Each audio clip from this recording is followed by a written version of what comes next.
Trực thăng POA bắn mục tiêu trên biển, răn đe Mỹ và Đài Loan. Tiêm kích Nga biểu diễn kỹ thuật đứng hình đỉnh cao và cực nguy hiểm.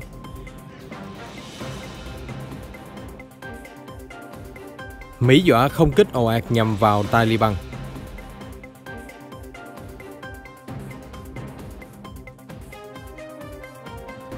Nạn nhân tử vong tăng lên 63 người trong đợt lũ thiên niên kỷ ở Trung Quốc. Khoảnh khắc kinh hoàng, đá tảng lăn từ đỉnh núi làm sập cầu, nhiều người tử vong.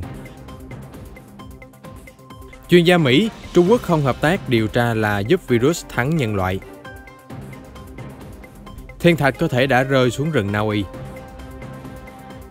Tất cả sẽ có trong bản tin đặc biệt cập nhật những tin tức nóng hổi nhất trên kênh FBNC.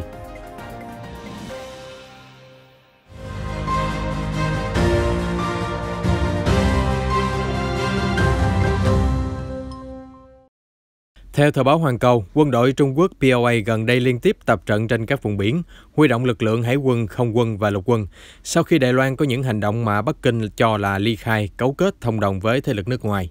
Cụ thể, một phi đội thuộc Lữ đoàn 74 của lục quân Trung Quốc đã triển khai các trực thăng trinh sát Z9, trực thăng tấn công Z10, diễn tập bắn đạn thật, cả ban ngày lẫn ban đêm, ở ngoài khơi tỉnh Phúc Kiến. Các trực thăng thực hiện chọc thủng phòng thủ của đối phương ở độ cao thấp, lên kế hoạch tấn công độc lập và chính xác vào mục tiêu trên biển, trên đảo và trên không. Đáng chú ý, lần này trực thăng Trung Quốc được trang bị nhiều loại đạn khác nhau, phù hợp tấn công nhiều dạng mục tiêu khác nhau, theo đài CCTV cho biết. Song song đó, Trung Quốc tuần qua còn có thêm ít nhất 2 cuộc diễn tập quy mô lớn, chưa kể việc điều máy bay chống ngầm Y-8 xâm nhập vào vùng nhận dạng phòng không ADIZ của Đài Loan vào hôm thứ Năm. Trong một cuộc tập trận trên biển, Hải quân Trung Quốc kết hợp với các tàu dân sự thao diễn nhiệm vụ vận chuyển khí tài. Một nhóm lớn xe thiết giáp tấn công và xe tải quân sự đã được chuyển lên 2 tàu dân sự vào hôm thứ Năm, di chuyển về khoảng cách xa, dù địa điểm cụ thể không được tiết lộ. Theo tờ báo Hoàn Cầu, các cuộc tập trận tăng cường của POA nhằm răn đe lực lượng đội ly khai ở Đài Loan. Tuần vừa qua, chính quyền hòn đảo đã bắt tay với Litva mở văn phòng đại diện, trên thực tế có vai trò như đại sứ quán của Đài Loan ở quốc gia vùng Baltic. Đồng thời, Đài Loan còn đón tiếp máy bay của Cơ quan Tình báo Trung ương Mỹ CIA hạ cánh xuống sân bay quốc tế Đào Viên hôm 19 tháng 7. Đây là máy bay vận tải quân sự, được cải hoán nhằm phục vụ mục đích dân sự, nhưng Trung Quốc xem đó là hành vi khiêu khích. Ông Su Guangyu, chuyên gia quân sự, nói với Hoàn Cầu rằng Mỹ đang ngày càng ủng hộ mạnh mẽ Đài Loan, dẫm lên lằn ranh đỏ mà Bắc Kinh đã vạch ra. Thế nên, những cuộc tập trận ráo riết của POA là hành động chứng minh cho Mỹ và Đài Loan hiểu rõ. Trung Quốc sẽ không khoanh tay đứng nhìn, mặc sức cho Đài Bắc và Washington muốn làm gì thì làm. Một chiếc tiêm kích tàng hình siêu âm Su-57 của Nga vừa thực hiện màn trình diễn đáng kinh ngạc trên bầu trời thủ đô Moscow. Phi cơ bay vút lên không trung rồi đột nhiên bất động trong vài giây.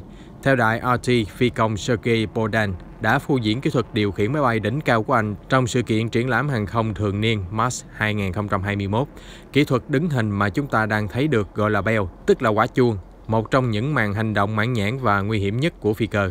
Theo đó, máy bay phóng thẳng đứng 90 độ rồi sử dụng công nghệ vector lực đẩy để cố định một chỗ lâu nhất có thể. Màn trình diễn kết thúc bằng việc máy bay chúi mũi xuống và bắt chước chuyển động của lưỡi chuông. Su-57 là máy bay tấn công đa nhiệm thế hệ thứ 5 của Nga, có thể hủy diệt các mục tiêu trên không, trên biển và trên mặt đất, và phù hợp với tên lửa siêu vượt âm Kinzhan. Máy bay được sản xuất đại trà từ năm 2019. Lầu Năm Góc không ngồi yên trước những cuộc tấn công như vũ bão của Taliban ở Afghanistan. Trước hết, Washington cũng lên tiếng cảnh báo. Mỹ đã và đang tăng cường các đòn không kích nhằm ủng hộ cho lực lượng vũ trang Afghanistan trong nhiều ngày gần đây, và chúng tôi sẵn sàng gia tăng mức độ ủng hộ trong những tuần tới nếu Taliban còn tiếp tục tấn công. Lời cảnh báo này của tướng Kenneth McKenzie từ Bộ Tư lệnh Trung tâm Mỹ phát biểu trước báo giới ở Kabul vào hôm qua 26 tháng 7. Tuy nhiên, ông nói rõ liệu các đòn không kích của Mỹ có diễn ra sau ngày 31 tháng 8 hay không. Đó là thời điểm Mỹ và NATO dự kiến rút toàn bộ binh lính khỏi Afghanistan. Mặt khác, tướng McKenzie nhấn mạnh, khả năng Taliban kiểm soát Afghanistan không phải là không thể ngăn chặn. Tướng Mỹ thừa nhận chính phủ Afghanistan sẽ đối mặt với những ngày gian khổ sắp tới để chống chọi nhóm phiến quân. Tuy nhiên, họ vẫn còn cơ may giành thắng lợi.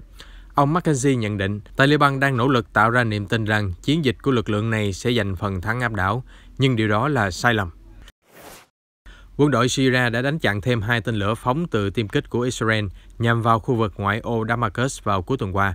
Như vậy, Syria đã sử dụng hệ thống phòng không do Nga chế tạo trong nỗ lực chặn đứng 3 đòn tấn công tên lửa của Israel vào tuần trước. Theo Bộ trưởng Quốc phòng Nga cho biết, đòn tấn công mới nhất diễn ra ngay bên ngoài không phận Syria vào khoảng 5 giờ 40 phút sáng hôm qua, 25 tháng 7. Khi 2 tiêm kích F-16 của Israel phóng tên lửa hành trình nhắm mục tiêu vào thị trấn Set, cách thủ đô của Syria khoảng 10 km về phía nam. Phía Syria đã triển khai hệ thống Buk M2E của Nga để chặn đứng thành công cả 2 quả tên lửa. Giới chức Israel thường không bình luận về các vụ tấn công. Tuy nhiên, máy bay quân sự của lực lượng phòng vệ Israel IDF vẫn thường dội những trận mưa tên lửa xuống lãnh thổ Syria trong nhiều năm qua, với mục đích được cho là tự vệ, chống lại mối đe dọa từ Iran. Giới chức tỉnh Hà Nam, Trung Quốc hôm qua 25 tháng 7 cho biết số nạn nhân tử vong do trận mưa lũ ngàn năm có một đã lên tới 63 người. Ngoài ra, 5 người khác vẫn đang mất tích. Khoảng 11,5 triệu người của tỉnh đang chịu ảnh hưởng của mưa lũ, bao gồm 1,4 triệu người đã tìm được chỗ trú ẩn. Trận mưa như trút nước vào hôm 16 tháng 7 cũng đã hủy hoại gần 25.000 ngôi nhà ở Hà Nam. Hiện mưa cũng đã giảm, nhiều nơi như thành phố Trịnh Châu đang tăng tốc khắc phục hậu quả thiên tai. Đến hôm qua thì 94% xe buýt ở Trịnh Châu đã hoạt động trở lại. Trịnh Châu, thành phố 12 triệu dân bên bờ sông Hoàng Hà, đã chứng kiến nhiều sự kiện thảm khốc do mưa lũ trong thời gian vừa qua. Ít nhất 12 người tử nạn tại một tuyến tàu điện ngầm ngập nước, ít nhất 4 người khác chết đuối trong đường hầm giao thông cũng bị ngập nước. Hiện nhiều tài khoản mạng xã hội vẫn đăng bài tìm kiếm thân nhân được cho là mắc kẹt trong 2 sự kiện kinh hoàng này. Một tàu bị lật ở ngoài khơi tỉnh Quảng Đông, miền Nam Trung Quốc vào hôm qua 25 tháng 7, khiến khoảng 70 người rơi xuống biển. Theo báo Sputnik dẫn nguồn truyền thông địa phương cho biết, cụ thể hơn, tai nạn xảy ra vào khoảng 11 giờ trưa hôm qua ở vùng vịnh gần thành phố Huệ Châu. 3 tàu cứu hộ đã đến hiện trường, chưa có báo cáo về nguyên nhân tai nạn. Mùa mưa lũ vừa bắt đầu ở Ấn Độ nhưng thảm kịch liên tiếp xảy ra. Hôm qua 25 tháng 7, 9 du khách tử vong và 3 người khác bị thương trong hàng loạt vụ lở đất ở bang Himachal Pradesh. Theo giới chức, vào hôm qua, do mưa lớn gây sạt lở, những tảng đá khổng lồ từ trên núi rơi xuống, đè sập một cây cầu và phá hủy những phương tiện đang di chuyển bên dưới tuyến đường gần thung lũng Sangla. Hiện giới chức đã đưa 9 thi thể nạn nhân rời khỏi hiện trường. Chính quyền địa phương cho biết những tảng đá lớn trên đỉnh đồi luôn đặt ra mối nguy hiểm lớn cho người dân khi có lở đất xảy ra. Chính phủ Ấn Độ đã bày tỏ thương tiếc cho các nạn nhân, lên kế hoạch hỗ trợ tiền và mong những người bị thương sớm bình phục. Đợt nắng nóng kỷ lục hơn 30 độ C ở thủ đô London của Anh vừa chấm dứt, thay vào đó là trận mưa xối xả trút xuống từ trưa hôm qua, 25 tháng 7 theo giờ địa phương. Mưa lớn khiến giao thông gián đoạn, đường xá và các tuyến tàu điện ngầm bị ngập nghiêm trọng. Nhiều người bỏ mặc ô tô để chạy lấy người. Khi các phương tiện trôi giữa dòng nước lũ, cảnh sát đô thị London cho biết mưa lũ khiến nhiều tuyến đường quan trọng bị ùn ứ, các tàu điện ngầm bị ngập nước nên cũng tạm đình chỉ hoạt động. Tổng thống Pháp Emmanuel Macron là một trong những hàng chục lãnh đạo thế giới có thể đã bị hacker thu thập dữ liệu điện thoại thông qua phần mềm gián điệp Pegasus do công ty NSO của Israel phát triển. Đài truyền hình Israel mới đây cho biết, Tổng thống Macron đã gọi điện cho Thủ tướng Israel Naftali Bennett, nhấn mạnh cần phải điều tra về bê bối tin tặc. Trong cuộc điện đàm, ông Macron bày tỏ lo ngại về bảo mật điện thoại của mình và của nhiều quan chức khác trong chính phủ Pháp. Sau khi có báo cáo cho rằng chính phủ Maroc đứng đằng sau vụ việc, Thủ tướng Bennett cam kết sẽ đưa ra kết luận sau khi tiến hành điều tra. Trước đó, Tổng thống Macron đã phải thay điện thoại di động và cả số liên lạc từ ngày 22 tháng 7. Tuy nhiên, một quan chức Pháp cho biết, Tổng thống có vài số điện thoại. Sự thay đổi này không có ý nghĩa là ông đã bị theo dõi, mà đây chỉ là bước bảo mật bổ sung. Ngay sau khi rộ lên báo cáo về phần mềm gián điệp, công ty NSO của Israel đã nhanh chóng phủ nhận mọi cáo buộc. Công ty nhấn mạnh, sản phẩm của họ được cơ quan tình báo của nhiều nước sử dụng để chống lại băng nhóm tội phạm và các tổ chức cực đoan. Các nhà dịch tễ hàng đầu nước Mỹ cảnh báo việc Trung Quốc từ chối cho WHO điều tra nguồn gốc COVID-19 giai đoạn 2 là ảnh hưởng đến kho dữ liệu toàn cầu về dịch bệnh, gây khó khăn cho nỗ lực ngăn cản đại dịch tiếp theo.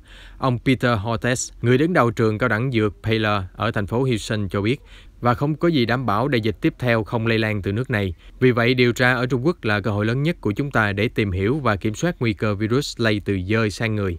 Chúng ta không thể làm điều đó nếu không đi đến Trung Quốc. Chẳng có cách nào điều tra cội nguồn đại dịch ở nơi cách điểm bùng phát 5.000 dặm cả. Dù WHO kêu gọi điều tra giai đoạn 2 và Tổng giám đốc Tedros cho biết các sự cố phòng thí nghiệm có thể xảy ra, Phó chủ nhiệm Ủy ban Y tế Quốc gia NHC của Trung Quốc Tăng Tích Tân cho biết ông bị sốc trước yêu cầu này. Ông Tăng nói việc WHO tiếp tục điều tra là trái với lẽ thường và phản khoa học trong nhiều khía cạnh. Mặt khác, theo báo Politico, chính phủ Trung Quốc đang hướng quốc tế xem xét giả thuyết virus SARS-CoV-2 thực tế có nhiều nguồn gốc và đã bùng lên ở nhiều nơi trên toàn cầu, vì vậy cần điều tra ở những nơi khác ngoài Trung Quốc. Giáo sư Chris Bayer tại trường Johns Hopkins cho biết, việc Trung Quốc bác bỏ lời kêu gọi điều tra là có vấn đề lớn. Ông cho rằng chúng ta đang vật lộn và virus vẫn đang giành chiến thắng. Nhưng điều cuối cùng mà chúng ta muốn là ngăn cản đại dịch tiếp theo. Để làm được điều đó, bạn cần phải hiểu rõ đại dịch COVID-19 đã bùng phát ra sao và bắt đầu lây nhiễm như thế nào. Tiến sĩ Anthony Fauci, cố vấn y tế cho chính quyền Tổng thống Joe Biden cho biết ông rất lo ngại chúng ta đang đi sai hướng. Phát biểu của ông Fauci đưa ra khi số ca nhiễm ở Mỹ trong tuần qua tăng lên rất nhanh. Nguyên nhân được cho là biến thể Delta lây nhiễm mạnh mẽ và tốc độ tiêm chủng đang chững lại. Ông Fauci cho biết, vấn đề chủ yếu từ những người chưa tiêm phòng. Đó là lý do vì sao chúng tôi liên tục nhắc lại lời kêu gọi mọi người hãy chủ động tiêm vaccine. Theo CDC, hiện hơn 163 triệu người Mỹ đã tiêm đủ 2 liều vaccine, đạt tỷ lệ 49% tổng dân số.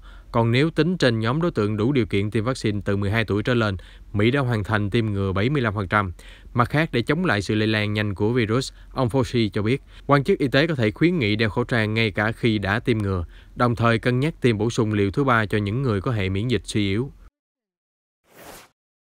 New South Wales, bang đông dân nhất nước Úc vào hôm qua 25 tháng 7, ghi nhận thêm 141 ca nhiễm mới, mức cao thứ nhì kể từ đầu năm nay. Cũng vào hôm qua, hàng ngàn người tụ tập biểu tình hỗn loạn để phản đối lệnh phong tỏa đã kéo dài 4 tuần. Thủ hiến bang, bà Gladys Berejiklian cho biết, cuộc biểu tình hôm qua khiến tôi cảm thấy chán ghét, nó làm tôi đau lòng. Tôi hy vọng sẽ không có tác hại gì nữa từ cuộc biểu tình, nhưng chắc chắn sẽ có. Đợt dịch mới bùng phát ở New South Wales vào đầu tháng 6 đã khiến cho 2.081 người nhiễm virus, bao gồm 43 người phải điều trị tích cực. Nguyên nhân tái bùng phát có thể do biến chủng Delta và tốc độ tiêm phòng chậm. Thủ tướng Úc Scott Morrison đang vấp phải chỉ trích nặng nề vì chậm triển khai tiêm chủng. Mới đây, ông cam kết sẽ đảm bảo nguồn cung vaccine cho tâm dịch New South Wales. Tuy nhiên, các biện pháp phong tỏa vẫn luôn cần thiết. Thủ tướng Úc nhấn mạnh, tôi nói rõ rằng không có cách nào khác để kiểm soát dịch ở New South Wales ngoài việc phong tỏa. Không có viên đạn thần kỳ nào để bắn hạ virus ngay lập tức. Ngoài ra, Thủ tướng gọi cuộc biểu tình ở Sydney vào hôm qua là liều lĩnh và tự hủy hoại. Tỷ lệ tiêm phòng tăng lên trong thời gian tới, dự kiến có thể giúp New South Wales thoát khỏi sự phong tỏa lâu dài. Tuy nhiên, ở hiện tại, khi số ca nhiễm không ngừng tăng, giới chức quyết định kéo dài phong tỏa thành phố Sydney đến hết ngày 30 tháng 7.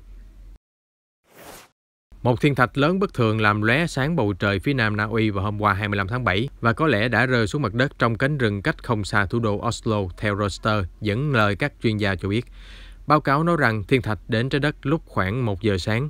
Mạng lưới sao băng Na Uy cho biết đang phân tích các video và nguồn dữ liệu để tìm hiểu nguồn gốc và điểm rơi của thiên thạch. Theo dữ liệu ban đầu, có thể thiên thạch rơi xuống một cánh rừng cách thủ đô khoảng 60 km về hướng Tây. Chúng tôi sẽ cập nhật những sự kiện quốc tế mới nhất trong bản tin nóng phát sóng vào lúc 15 giờ hàng ngày trên kênh FBNC. Xin mời quý vị đón xem.